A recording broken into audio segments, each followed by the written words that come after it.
서신경으로 우리의 신앙을 고백합니다. 전능하사 천지를 만드신 하나님 아버지를 내가 믿사오며 그 외아들 우리 주 예수 그리스도를 믿사오니 이는 성령으로 잉태하사 동정녀 마리아에게 나시고 본디오 빌라도에게 고난을 받으사 십자가에 못 박혀 죽으시고 장사한 지 사흘 만에 죽은 자 가운데서 다시 살아나시며 하늘에 오르사 전능하신 하나님 우편에 앉아 계시다가 저리로서 산자와 죽은 자를 심판하러 오시리라. 성령을 믿사오며 거룩한 공회와 성도가 서로 교통하는 것과 죄를 사하여 주시는 것과 몸이 다시 사는 것과 영원히 사는 것을 믿사옵나이다. 아멘. 찬송가 365장입니다.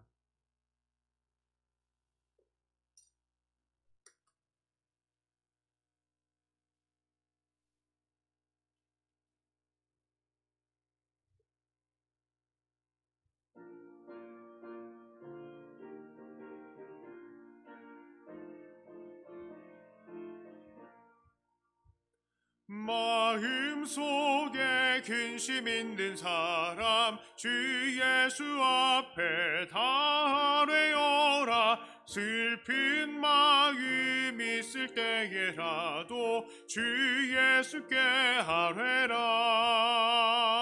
주 예수 앞에 달래어라. 주 우리의 친구니 무엇이나 근심하지 말고 주 예수께 아뢰라. 눈물 나며 깊은 한숨 쉴 때 주 예수 앞에 달래어라. 은밀한 죄 내게 있더라도 주 예수께 아뢰라. 주 예수 앞에 달래어라. 주 우리의 친구니 무엇이나 근심하지 말고 주 예수께 아뢰라. 괴로움과 두려움 있을 때 주 예수 앞에 달래어라. 내일을 염려하지 말고 주 예수께 아뢰라. 주 예수 앞에 달래어라. 주 우리의 친구니 무엇이나 근심하지 말고 주 예수께 아뢰라. 죽음 앞에 겁을 내는 자여 주 예수 앞에 달래어라. 하늘 나라 바라보는 자여 주 예수께 아뢰라. 주 예수 앞에 달래어라. 주 우리의 친구니 무엇이나 근심하지 말고 주 예수께 아뢰라.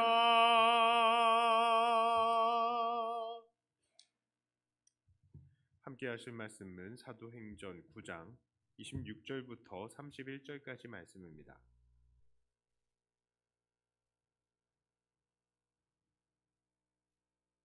사도행전 9장 26절부터 31절까지의 말씀입니다.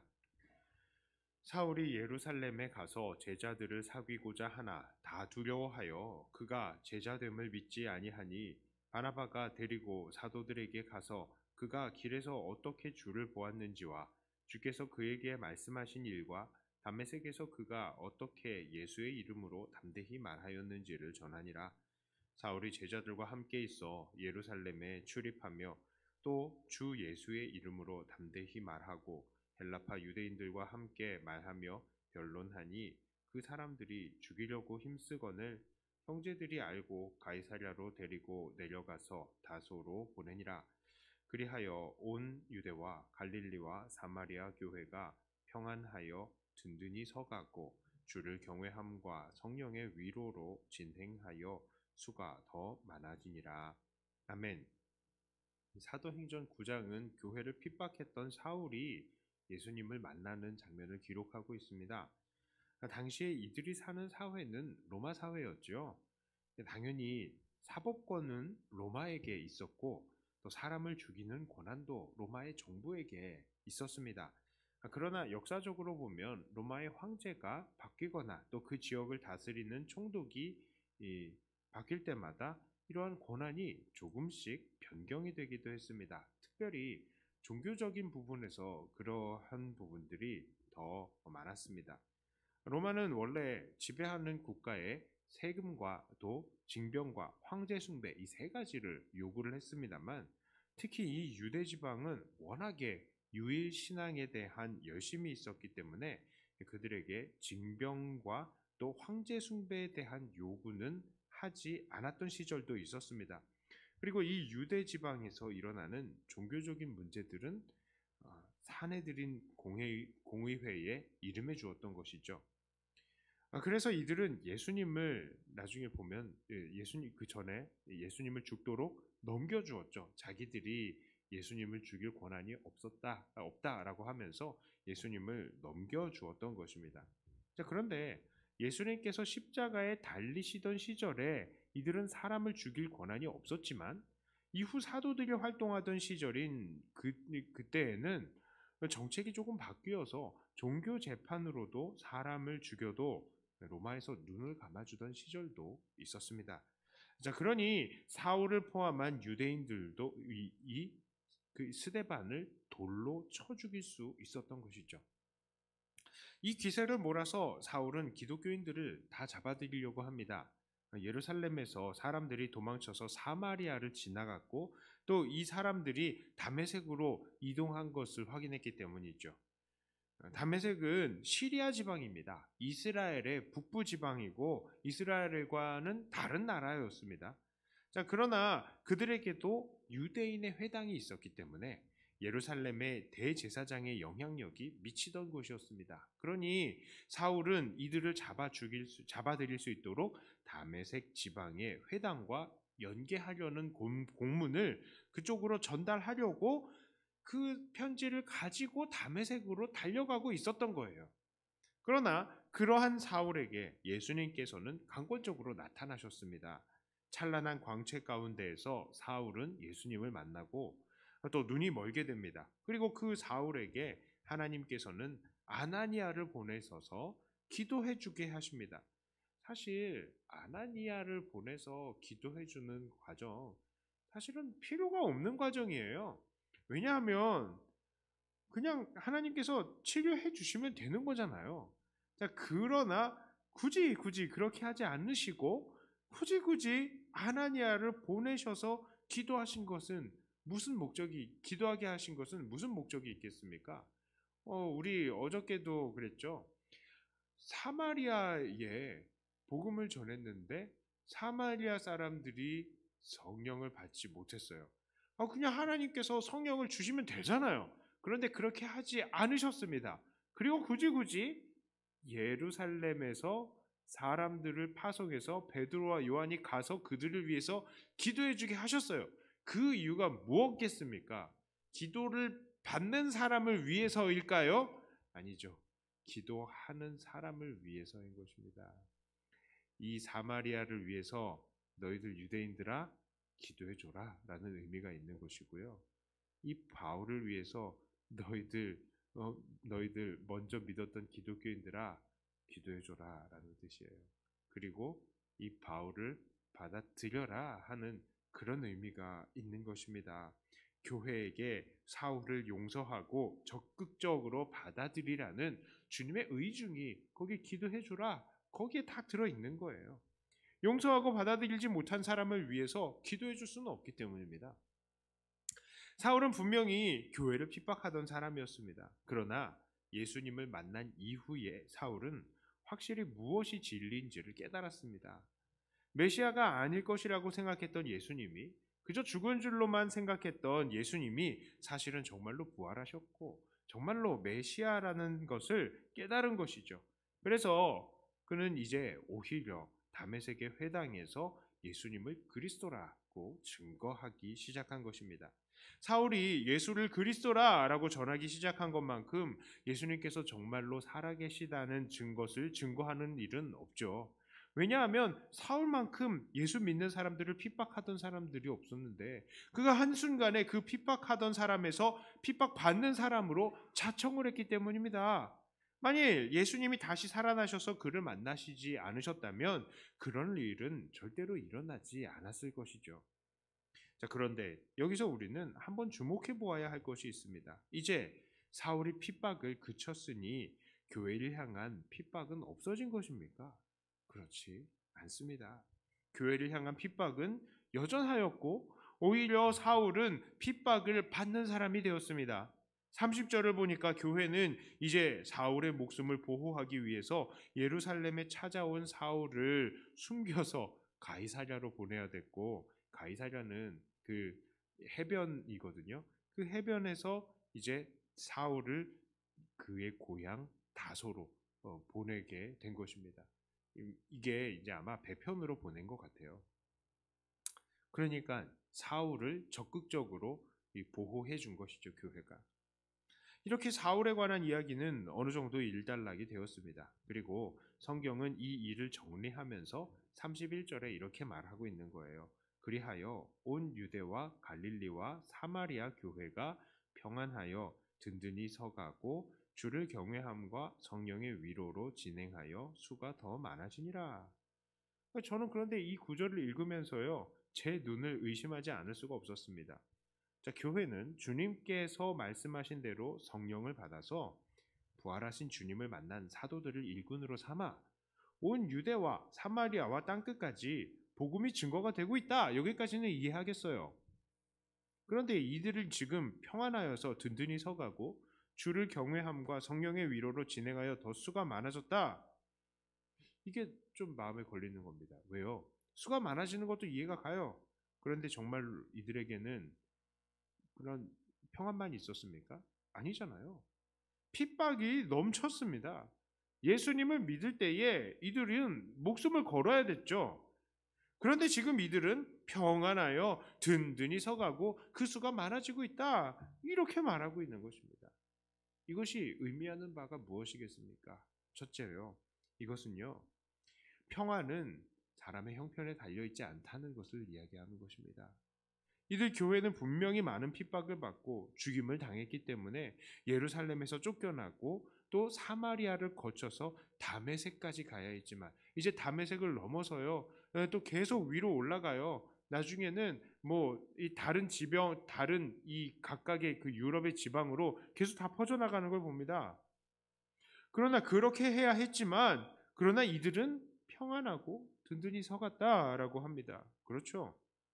이들이 그렇게 평안할 수 있었던 것은 실제로 이들이 정말 아무런 핍박을 받지 않아서가 아니라 이들의 시선이 이미 이 땅의 형편이 어떠한 것에 머물지 않았기 때문에 이들은 평안할 수 있었던 것입니다.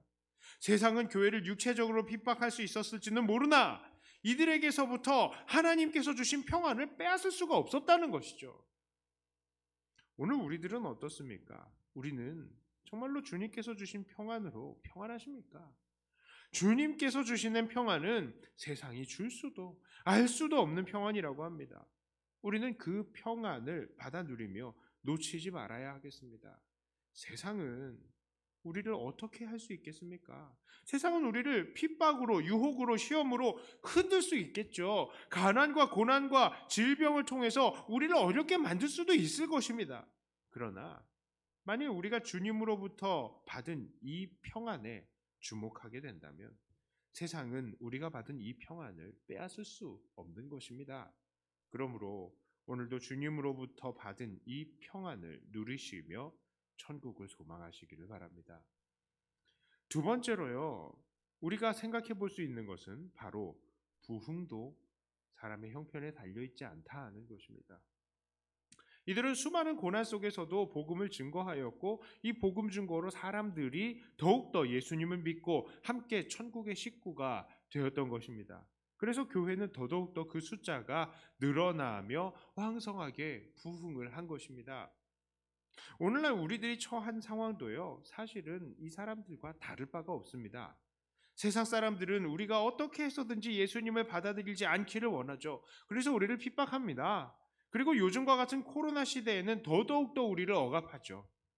그러나 세상은 주님의 하시는 일을 막을 수는 없는 것입니다. 어떠한 형편이든 우리는 핑계를 대서도 안 됩니다. 우리는 그저 복음을 전하면 됩니다. 그러면 주님께서 일하시고 교회는 부흥하는 것입니다. 물론 지금 당장에는 믿는 우리들조차도 교회에 다 잘 나오기 어려운 형편입니다만, 세상은 사람들이 교회에 나오는 것을 막을 수는 있을지 몰라도 사람들이 하나님 앞에 나아갈 수 있는 것은 막을 수 없는 것입니다. 결국 하나님이 일하시기 때문에 우리가 복음을 전하기만 하면 하나님은 교회를 성장하게 하시는 것입니다. 자, 이제 말씀을 정리합니다. 교회는 핍박 속에서도 평안을 잃지 않았고 오히려 부흥했습니다. 환경은 우리의 평안을 빼앗을 수가 없고 부흥을 막을 수가 없는 것입니다. 혹시 오늘 우리의 평안을 빼앗고 교회의 부흥을 막는 것은 무엇이냐고 생각하십니까? 그것은 핑계가 될 수 있습니다. 핑계 되지 않는 우리가 되기를 바랍니다. 우리는 그저 우리가 있는 자리에서 최선을 다해서 주님을 위해서 일하고, 또 우리가 만나는 자리에서 최선을 다해서 복음을 증거하는 사람들이 되어야 할 것입니다. 오늘도 이 사실을 붙들며 세상을 이기시며 교회를 일으켜 세우시는 저와 여러분들이 다 되시기를 주님의 이름으로 축복합니다. 기도합니다. 하나님 아버지, 오늘 이 말씀을 통하여서 어떠한 이 핍박이 이 사람들의 우리가 받은 평안과 또 교회의 부흥을 막을 수 없다는 것을 보았습니다. 정말로 그렇습니다. 우리에게 평안을 주시는 분도 우리 주님이시고, 또 이 교회를 일으키시는 분도 바로 우리 주님이시오니, 하나님, 우리가 모든 것들을 주님께 맡겨드리며 다시 우리 안에 주신 하나님의 평안과 또 우리 안에 계신 하나님의 능력을 주목해 봅니다. 하나님, 우리에게 평안을 더 배가시켜 주시고 우리 교회를 더욱더 부흥시켜 주시옵소서. 이 많은 어려운 환경 속에서도 우리가 하나님을 붙들기로 결단하오니 모든 백동교회 성도님들, 그리고 우리 한국교회, 세계교회의 모든 성도님들이 이 사실을 놓치지 않고 평안과 부흥을 늘 누리는 자들이 다 되게 하여 주시옵소서. 하나님, 우리를 붙드시고 우리의 연약함 가운데에서도 하나님을 바라보니 하나님 우리를 새롭게 하여 주시고, 특별히 우리 자녀들을 위해서도 기도합니다. 참 복잡하고 어렵고 힘들어가는 이 세상 속에서도 우리 자녀들 하나님 붙들게 하여 주시고 그 안에 평안 잃지 않고 삶을 포기하지 않게 하여 주시옵소서. 하나님, 형편에 좌지우지되는 아이들이 되지 않게 하여 주시고, 정말 하나님께서 주시는 그 평안 가운데에서 세상의 그 비전과 희망을 바라보게 하여 주시고 그것을 향해서 달려가는 우리의 자녀들이 되게 하여 주시옵소서. 이 시간에 우리가 또 이제 개인 기도의 시간을 가질 것입니다. 하나님, 이 기도의 내용들을 통하여 하나님께서 또 영광을 받으시기를 원합니다. 감사드리며 우리 주 예수님 이름으로 기도드리옵나이다. 아멘. 하늘에 계신 우리 아버지여, 이름이 거룩히 여김을 받으시오며 나라의 임하옵시며 뜻이 하늘에서 이룬 것 같이 땅에서도 이루어지이다. 오늘날 우리에게 일용할 양식을 주옵시고 우리가 우리에게 죄 지은 자를 사하여 준 것 같이 우리 죄를 사하여 주옵시고 우리를 시험에 들게 하지 마옵시고 다만 악에서 구하옵소서. 대개 나라와 권세와 영광이 아버지께 영원히 있사옵나이다. 아멘. 받은 말씀 가지고 교회를 위해서 또 기도하시고 각자 가지고 나오신 기도 제목으로 기도하시다가 돌아가도록 하겠습니다.